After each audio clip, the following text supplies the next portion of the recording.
किनीतील नरभक्षक बिबट्याला ठार करा व मृत व्यक्तीच्या परिवाराला आर्थिक मदत द्या.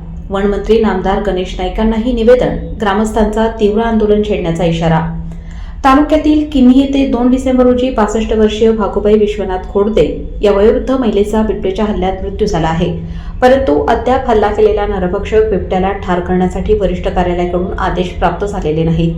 तसेच मृत महिलेच्या कुटुंबाला शासनाची आर्थिक मदतही मिळालेली नाही.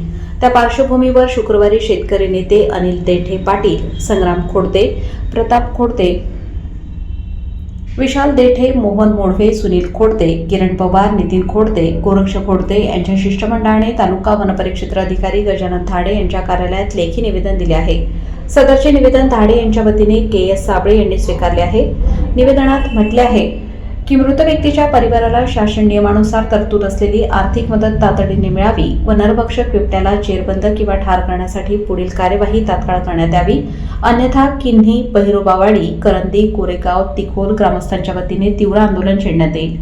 किन्ही, बहिरोबावाडी, करंदी परिसरात जवळपास 15 ते 20 बिबटे असण्याची शक्यता असल्याने वन विभागाच्या वतीने तातडीने पिंजरे लावून बिबट्यांचा बंदोबस्त तातडीने करणे आवश्यक आहे. वनमंत्री नामदार गणेश नाईकांनाही निवेदन. किन्हीतील सर्जेराव खोडदे व अभिजित खोडदे यांनी नवी मुंबई येथे राज्याचे वनमंत्री नामदार गणेशजी नाईक यांची भेट घेऊन किन्ही येथील घटनेबाबत लेखी निवेदन दिले आहे. फोटो. किन्हीतील नरभक्षक बिबट्याला जेरबंद करावे व मृत महिलेच्या कुटुंबाला आर्थिक मदतीसंदर्भात वन विभागाला निवेदन